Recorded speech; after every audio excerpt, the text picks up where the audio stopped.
नमो नमः सर्वेभ्यः। कथं सन्ति? सम्यक सन्ति वा? तो आज हम लोग फाइनली पढ़ाई शुरू कर रहे हैं और अभी अपन लोग देख रहे हैं सेमेस्टर 1 पहला ही DSC कोर सब्जेक्ट जो कि है अप्लाइड ग्रामर, अप्लाइड संस्कृत, जिसमें बेसिकली ग्रामर आती है। नमो नमः सर्वेभ्यः। मी नवजोय टीचर, मी योर सीनियर। तो शुरू करते हैं गाइस। संस्कृत व्याकरण का आपको इसमें ज्ञान मिल जाएगा और इस पेपर के बारे में मैं ये बताना चाहूँगी कि ये बहुत ही ज़्यादा डिफिकल्ट पेपर लगता है, क्योंकि इसका जो सिलेबस होता है बहुत ज़्यादा डिफिकल्ट होता है देखने में, समझने में। लेकिन फिर अगर आपको कोई ढंग से पढ़ा दे या आपको उसको आप डिकोड कर लो तो बहुत ही ईजी लगता है। तो मैंने सबसे पहले लिखा है, हम स्टेप बाय स्टेप करके चलेंगे बिल्कुल, क्योंकि इसको आप रट्टा मार भी सकते हो, नहीं भी मार सकते हो, लेकिन अगर आप समझोगे तो आपको लॉन्ग टर्म के लिए ये अच्छा याद हो जाएगा। इसमें कोई स्टोरी नहीं होती। इसमें ऐसा होता है कि जो करेक्ट आंसर है वो करेक्ट है और अगर गलत है तो गलत है। कि मतलब इसमें ऐसा नहीं हो सकता कि टीचर आपको लीनियंट होकर थोड़ी सी मार्किंग दे दे, नहीं होगा। अगर आपने हल्का सा भी इधर उधर कर दिया मात्रा या कुछ भी तो वो गलत ही माना जाएगा। तो इसमें आपको थोड़ा ज्यादा ध्यान देना है, क्योंकि इसमें बच्चों की सबसे ज्यादा ER आती है। पहले ही ईयर में ER नो अच्छा नहीं लगेगा। सबसे पहले दे रखे शब्द रूप, ठीक है। ये इतने सारे शब्द रूप है। अब शब्द रूप होते क्या है कुछ लोगों को वो नहीं पता होगा, तो मैं भी बताऊंगी।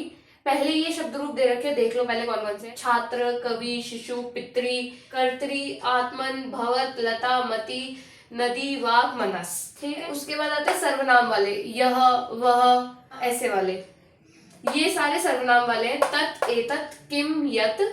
अस्मद और युष्मद जो होते हैं वो होते हैं, अस्मद यूज होते हैं हमारे लिए, मैं के अर्थ में, अहम के अर्थ में।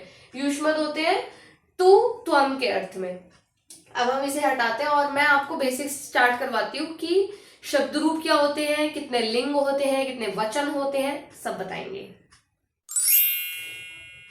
संस्कृत में 3 वचन होते हैं, ठीक है, 3 लिंग होते हैं।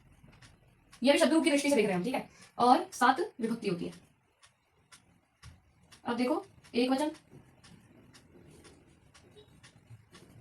द्विवचन, बहुवचन, ठीक है। आगे 3 लिंग हो गए, पुल्लिंग, स्त्रीलिंग और नपुंसकलिंग। तो अब हम लोग देखेंगे कारक। कारक हमने हिंदी में भी पढ़े होते हैं, लेकिन अगर नहीं आता तो इट्स ओके, नो वरीज, मैं बैठी हूँ ना, ठीक है। कारक बेसिकली उन्हें कहा जाता है जिनका क्रिया से डायरेक्ट साक्षात संबंध होता है, ठीक है। ये इस कारक की डेफिनेशन है, क्रिया से जिसका साक्षात संबंध हो उसे कारक कहा जाता है। इसके अगर साथ के साथ नोट्स बना लोगे तो फायदा रहेगा, क्योंकि ये देख के या सुन के याद रखने वाली चीज नहीं है। कारक से ही शब्द रूप का जो निर्माण होता है पूरा वैसे होता है। देखो, कर्ता ने कर्म को करण से संप्रदान, कर्ता ने कर्म को करण से संप्रदान के लिए अपादान से संबंध के की अधिकरण में पर। एक बार इसे दोबारा रिपीट करो। कर्ता ने कर्म को करण से संप्रदान के लिए अपादान से संबंध का के की अधिकरण में पर। अब इसी तरीके से शब्द रूप बनते हैं। अब शब्द रूप का फॉर्मेट क्या होता है कि शब्द रूप में इधर की साइड लिखी जाती है विभक्तियां, विभक्ति, ठीक है। यहाँ पे आ जाएगी प्रथमा, द्वितीया, ठीक है, तृतीया, चतुर्थी, पंचमी, षष्ठी, सप्तमी और संबोधन। संबोधन सभी जगह नहीं लगता है। जो सर्वनाम शब्द रूप होते हैं उनमें संबोधन का कोई प्रयोग नहीं होता है, ठीक है। तो इसी हिसाब से यहाँ पे लगाते हैं 1 2 3 4 5 6 7। तो अपनी विभक्तियां मेन जो होती हैं वो होती हैं 7। ऊपर यहाँ पे लिखे जाते हैं वचन। वचन होते हैं 3, एक वचन,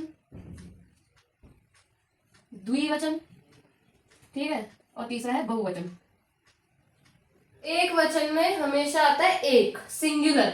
जब भी किसी एक व्यक्ति की, एक चीज की बात की जाएगी तो वो एक वचन में ही आएगा, उसमें एक वचन ही लगेगा।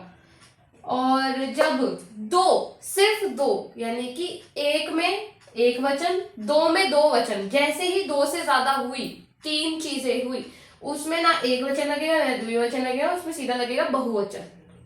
ठीक है, दो वाले में आपको बहुवचन नहीं लगाना, दो वाले में द्विवचन ही लगेगा। अगर ये ना होता तो बहुवचन लगता, लेकिन अगर हमें दे रखा है कि संस्कृत व्याकरण में है द्विवचन, तो यहाँ पे दो का लगेगा और दो से प्लस जब हो जाएंगे तो बहुवचन में चला जाएगा। एक एग्जाम्पल के तौर पे बताती हूँ कि कैसे शब्द रूप चलता है। राम का शब्द रूप सबसे बेसिक होता है, तो राम का शब्द रूप करते हैं अपन सबसे पहले। रामः, रामौ, रामाः। ये इसी हिसाब से चलेगा कि प्रथमा है तो प्रथमा का सामने, द्वितीय है तो द्वितीय का सामने। रामम, रामौ, रामान। ठीक है, रामेण, रामाभ्याम। ठीक है, रामैहि, रामाय, ऐसे नहीं करना आपने, रामाभ्याम, रामेभ्यः। या आपने नहीं लगाना, आपको लिखना है। ठीक है, रामात्, रामाभ्याम, रामेभ्यः, रामस्य, रामयोः, रामयोः। ठीक है, रामे, रामयोः, रामेषु। ठीक है, प्रथमा विभक्ति का बता रही हूं मैं। राम ने, दो राम ने, बहुत सारे राम ने। रामः, रामौ, रामाः। इसका और इसका साथ में चलाना है। द्वितीया में को हो जाता है, राम को, दो रामों को, बहुत सारे रामों को।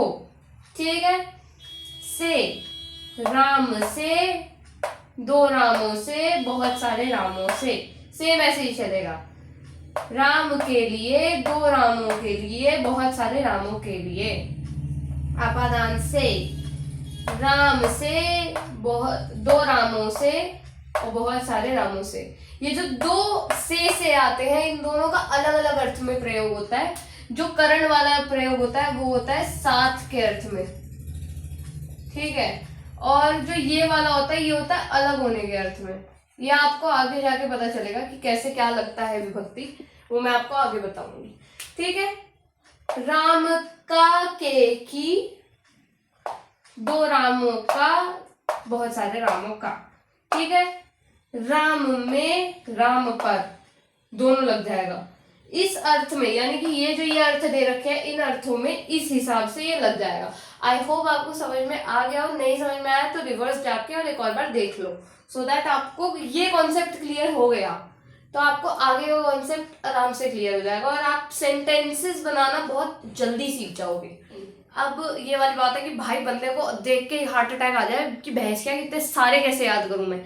ठीक है, तो उसमें मैंने एक चीट कोड निकाला है जो कि आपको अच्छा लगेगा।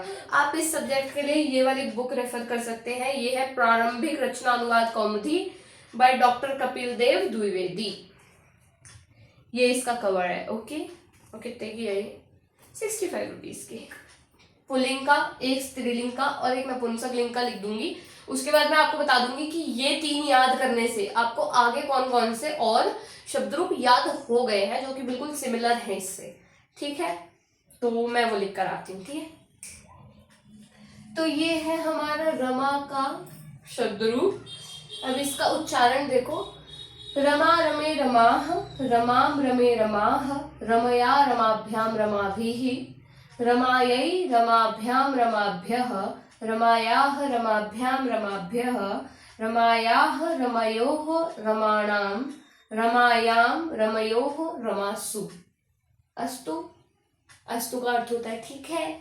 और हाँ, ये इसके साथ साथ मैं भी बता दूंगी कि कौन कौन से आपको याद हो गए हैं, तो ये सारे याद करके चलो साथ साथ। तो रमा का याद कर लिया। अब नपुंसक लिंग हम याद करेंगे फल का। अब हम इसे फटाफट से चेंज कर देते हैं। तो ये अपन ने लिख दिया है फल का शब्द रूप, और इसके अंदर फोटो खींच सकते हो, लिख सकते हो आराम से पॉज करके। इसका उच्चारण मैं बताती हूँ। फलम फले फलानी, फलम फले फलानी, फलेन फलाभ्याम फलेः, फलाय फलाभ्याम फलेभ्यः, फलात् फलाभ्याम फलेभ्यः, फलस्य फलयोः फलानां, फलेः फलयोः फलेषु। फला फला फला फल फला फला फल फला, सब फल फल हो गए। ठीक है, ठीक है, यानी कि फल, दो फल, बहुत सारे फल। फल को, दो फलों को, बहुत सारे फलों को, ऐसे ही चलेगा, हर जगह ऐसे ही चलने वाला है। अब हम आगे बढ़ते हैं और याद करते हैं कुछ अलग शब्द रूप जो कि थोड़ा इनसे डिफरेंट चलते हैं, लेकिन वो भी काफी इंपॉर्टेंट है, क्योंकि जब हम वाक्य बनाएंगे तो वो फ्रीक्वेंटली आ जाते हैं, तो वो याद करने भी जरूरी है। लेकिन वो भी बहुत ईजी है, तो डरो नहीं, मैंने स्पेशली आपके लिए निकाला है कि अगर आप एक शब्द रूप याद करोगे तो उसके साथ साथ उससे मिलते जुलते आपको 2 या 3 शब्द रूप तो आराम से याद हो जाएंगे। तो आपको हर किसी को इंडिविजुअल याद करने की जरूरत नहीं पड़ेगी। ठीक है, अभी मैंने आपको राम का बताया। ठीक है, राम के साथ साथ अब आपने अगर राम का भी ही याद कर लिया है, जैसे कि मेरे को याद है, तो राम के साथ साथ मुझे छात्र का याद हो गया, मुझे बालक का याद हो गया। ठीक है, जैसे कि किसी का नाम है रोहित, तो रोहितः हो जाएगा उसका संस्कृत में, तो उसका रामः, छात्रः, बालकः उसकी तरह शब्द रूप चल जाएगा। तो जैसे कि अगर हम बात करेंगे कि रोहित का घर, रोहितस्य गृहम, समझे, वो उस तरीके से चल जाएगा। और फिर आपको छात्र का और बालक का अलग से याद करने की जरूरत नहीं है, अगर आपने राम का याद कर लिया है। सेम गोज विद, अब मैं आपको रमा का याद करवाऊंगी, तो रमा के साथ साथ आपको लता का याद हो जाएगा। अब जैसे मैंने आपको रमा का याद करवाया, तो रमा के साथ साथ आपको लता का याद हो गया। और किसी भी लड़की का नाम जिसका नाम आ से खत्म होता है, आ की मात्रा से खत्म होता है, जैसे कि मेरा ही नाम ले लो, तो उसका जो शब्द रूप है वो इसी की तरह चल जाएगा। समझ रहे? Very easy. ओके, लास्ट है अपने पास। मैंने जैसे कि आपको उसका याद करवाया, पुष्प का। अरे इसमें किसका दे रखा है हमारी बुक में? जैसे कि मैंने आपको फल का याद करवाया। ठीक है, तो फल का याद जब आपने कर लिया तो आपको पुष्प का, जल का, ठीक है, और जितने भी म से खत्म होने वाले शब्द हैं जो कि नपुंसक लिंग के अंदर आते हैं, वो उन सब का आपको याद हो गया। देखो, कवि और मति जब आप सुनोगे और देखोगे भी, लिखा हुआ भी देखोगे, मति और कवि, ठीक है, ये 2 शब्द हैं। लेकिन अगर आप देखोगे तो दोनों छोटी ई से खत्म हो रहे हैं, तो इकारांत है। एक होते ईकारांत जिसमें बड़ी ई की मात्रा से खत्म हो रहे होते हैं वो, और एक होते इकारांत यानी कि छोटी ई की मात्रा से खत्म हो रहे हैं। वैसे ही ये अकारांत थे, जितने भी थे, जो कि छोटे अ से खत्म हो रहे थे। रमा वाले में अगर आपने देखा होगा तो मैंने ऊपर लिखा था आकारांत, क्योंकि वो आ से खत्म हो रहा था। राम जो था वो अ से खत्म हो रहा था तो अकारांत, आ से खत्म हो रहा तो आकारांत, ई से खत्म हो रहा तो इकारांत, बड़ी ई से खत्म हो रहा तो ईकारांत, ऊ से खत्म हो रहा तो उकारांत, री से खत्म हो रहा तो रिकारांत, त से खत्म हो रहा है तो तकारांत। तो ऐसे ही चलते रहते हैं, समझ रहे हो? अपने दिमाग पे ज्यादा प्रेशर मत डालो, बस जो मैं सिखा रही हूँ और बता रही हूँ बस उसे सुनो और बस कहीं स्टोर कर लो। ये मैंने उठाया ही इसलिए है पहले कि इसे थोड़ा सा स्टार्टिंग से करते हुए चलोगे तो लास्ट में आपके दिमाग पे बर्डन नहीं पड़ेगा और वेरी इजी लगेगा आपको ये सब्जेक्ट। ये पेपर 3 घंटे का होता है, सारे पेपर 3 घंटे के होते हैं, लेकिन मैं 1.5 घंटे में करके आ गई थी। क्यों? क्योंकि मुझे ये पहले से आता था, पहले से याद था। नॉट लाइक कि मुझे पहले पेपर मिल गया था, मुझे पहले से आता था और उसे अप्लाई करना आता था। मतलब ये सारे शब्द रूप मैंने याद कर रखे थे और फिर उन्हें अप्लाई करना आ गया था, तो पेपर बहुत जल्दी खत्म हो जाता है ये। लेकिन आना जरूरी है, वही वाली बात है, वरना पेपर में बैठ के आ जाओगे टाइम पास करके, कोई फायदा नहीं। ठीक है। और मति जो है वो इकारांत स्त्रीलिंग है, ये डिफरेंस है इनमें, लिंग का डिफरेंस है, बाकी दोनों ही इकारांत है, बस ये पुल्लिंग है और ये स्त्रीलिंग है, ये पुल्लिंग है ये स्त्रीलिंग है। ठीक है। देखिए कवि और जैसे हरि शब्द है या फिर किसी का नाम है जो कि छोटी ई से खत्म हो रहा है, वो सारे इसी में आ जाएंगे। ठीक है। यानी कि अगर आप कवि का याद कर रहे हो तो आपको हरि का याद हो गया, और किसी का नाम जिसका ई से छोटे ई से खत्म हो रहा है उसका भी याद हो गया। समझ रहे हो? तो ऐसे ही हम एक याद करेंगे तो दो साथ में और याद हो ही जाएंगे। समझे? तो फटाफट से लिख लेते हैं। हाँ जी, तो हमने ये लिख दिया है कवि का।